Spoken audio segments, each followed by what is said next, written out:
আহসান হাবিব কামালের কাছে পরাজিত হন 14 দলে শওকত হোসেন হিরণ। গত নির্বাচনের চেয়ে ভোট বেশি পেলেও জয়ী হতে পারেননি তিনি। নগর উন্নয়নে সাফল্য এবং জনপ্রিয়তার কারণে হিরণের এই পরাজয়টা মেনে নিতে পারছেন না মহানগর আওয়ামী লীগের নেতারা। এ নিয়ে জেলা এবং মহানগর নেতাদের মধ্যে দেখা দিয়েছে টানাপোড়েন, উঠেছে ষড়যন্ত্রের অভিযোগও। বিপর্যয়ের যে কারণগুলো আমরা চিহ্নিত করতে যাচ্ছি, দলের মধ্যে একটি অনৈক্য বা একটা ষড়যন্ত্র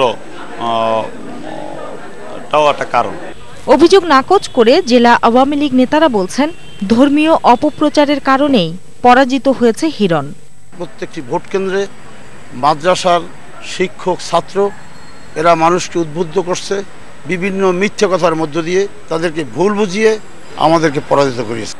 তবে 14 দল সমর্থিত প্রার্থীর প্রধান সমন্বয়ক বলছেন, জাতীয় ইস্যুগুলোর সঙ্গে স্থানীয় রাজনীতির ব্যর্থতার যোগফল এই পরাজয়।